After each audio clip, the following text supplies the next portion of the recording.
Belanda ke Indonesia. Kedatangan Belanda ke Indonesia dimulai pada periode penjajahan Belanda yang diawali pada abad ke-17, di saat Belanda melalui VOC mulai membangun pengaruh di Nusantara. Ada beberapa faktor yang mendorong Belanda untuk membangun sektor perkebunan di Indonesia. Yang pertama, kebutuhan dan komoditas. Belanda membutuhkan bahan baku dan komoditas untuk mendukung industri mereka di Eropa. Yang kedua, sistem ekonomi kolonial.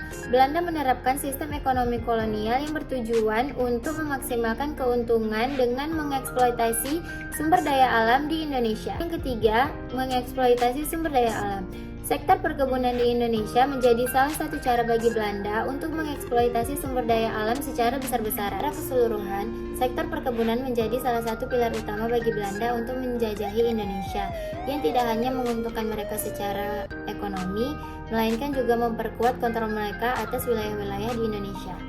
Selanjutnya, saya akan menjelaskan alasan Belanda membuka sektor perkebunan di Indonesia. Yang pertama, meningkatkan keuntungan ekonomi Belanda. Yang kedua, menerapkan sistem ekonomi kolonial. Yang ketiga, menjamin ketersediaan sumber daya alam untuk industri Belanda. Yang keempat, penguasaan atas tanah dan sumber daya alam. Yang kelima, memperkuat posisi politik dan militer Belanda. Yang keenam, meningkatkan pendapatan negara kolonial. Dan yang terakhir, monopoli dan kontrol perdagangan.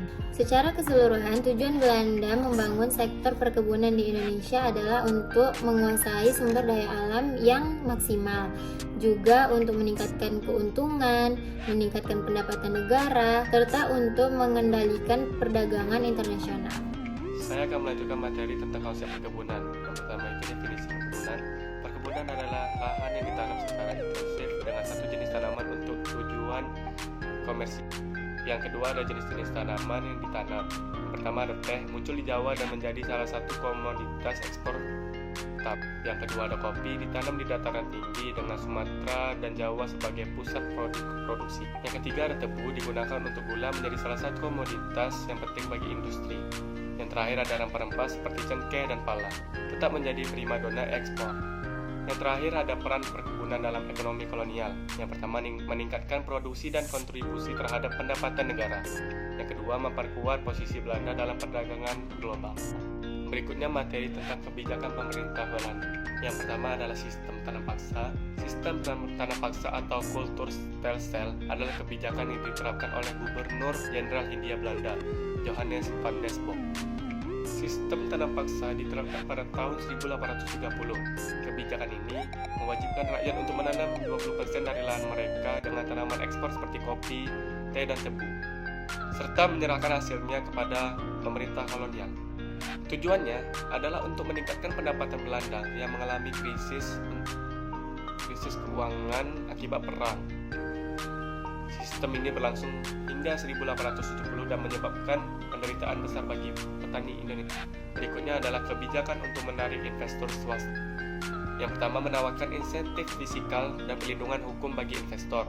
Yang kedua, pembangunan infrastruktur dalam kurun jalan pelabuhan untuk mendukung aksesibilitas. Yang terakhir adalah dampak kebijakan, yaitu meningkatnya kontrol Belanda atas ekonomi lokal, namun merugikan petani yang kehilangan lahan dan kemandirian. Jadi saya Muhammad Zahri akan membahas tentang investor swasta dan juga contoh perusahaannya. Yang pertama, profil investor swasta. Sebagian besar berasal dari Belanda, namun juga dari Inggris dan juga negara Eropa lainnya. Yang kedua, mencari peluang untuk mendapatkan keuntungan tinggi dari pasar komoditas. Lalu ada motif dan strategi investasinya. Yang pertama, keuntungan finansial, peluang mendapatkan hasil tinggi dari tanaman yang ditanam. Yang kedua, akses pasar global, memanfaatkan jalur perdagangan yang telah dibangun. Yang ketiga, model kerjasama mendirikan perusahaan patungan dengan pemerintahan kolonial. Lalu ada contoh perusahaannya.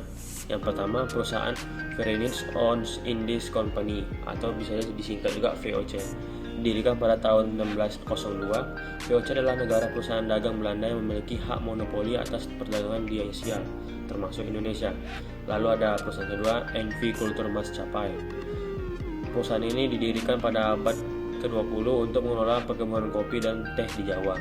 Lalu ada perusahaan terakhir yang ketiga, perusahaan Perkebunan Jaya, sebuah perusahaan yang lebih kecil dan yang didirikan oleh investor swasta lokal dan Eropa, khususnya untuk mengembangkan perkebunan karet dan kelapa sawit. Nama saya Wanda Tiara Suti. Di sini saya akan menjelaskan tentang dampak ekonomi, dampak sosial, dan lingkungan. Baik, saya akan menjelaskan dampak ekonomi terlebih dahulu. Dampak ekonomi ini terbagi menjadi 3, yaitu peningkatan ekspor, penciptaan lapangan kerja, dan pendapatan untuk pemerintah kolonial. Peningkatan ekspor, perkebunan menjadi menyumbang untuk ekspor Indonesia mendominasi pasar global. Ekspor komoditasnya seperti kopi, teh, dan gula berkontribusi besar terhadap pendapat Belanda. Yang kedua, penciptaan lapangan kerja. Meskipun penciptaan lapangan kerja banyak pekerjaan yang berada dalam kondisi eksploitasi dan rendah upah, menyebabkan ketimpangan sosial antara investor, pengusaha lokal, dan masyarakat setempat. Baik, yang ketiga, pendapatan untuk pemerintah kolonial. Pendapatan yang diperoleh dari sektor perkebunan digunakan untuk membiayai pemerintah dan infrastruktur. Baik, saya akan menjelaskan dampak sosial di lingkungan. Dampak sosial terhadap masyarakat lokal terbagi menjadi 3, yaitu perampas tanah pertanian lokal untuk kepentingan perkebunan. Banyak petani kehilangan mata pencarian dan terpaksa bekerja di perkebunan dengan upah rendah. Yang ketiga, peningkatan ketidakpuasan sosial dan konflik antar penduduk lokal dan pengelola perkebunan. Baik, selanjutnya dampak lingkungan. Dampak lingkungan ini terbagi menjadi 3 juga, seperti yang pertama itu deforestasi besar-besaran untuk membuka lahan baru mengakibatkan hilangnya biodiversitas. Yang kedua, praktik pertanian yang intensif menyebabkan kerusakan tanah dan penurunan kualitas tanah. Yang ketiga, masalah pencemaran akibat menggunakan pestisida dan pupuk kimia. Studi kasus ada 2 macam, yaitu keberhasilan dan tantangan.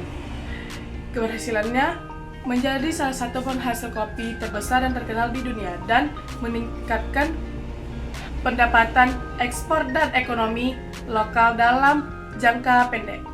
Dan yang tantangan adalah konflik lahan dengan penduduk lokal yang kehilangan akses ke lahan dan pertanian, dampak lingkungan akibat konversi lahan hutan menjadi perkebunan, dan yang terakhir adalah ketidakadilan sosial dalam pembagian keuntungan antara pemilik lahan dan pekerja. Belanda memberikan kesempatan kepada investor swasta untuk menanamkan modal di Indonesia dalam sektor perkebunan. Melalui penerapan politik pintu terbuka, kebijakan ini berlangsung dari tahun 1870 hingga 1900.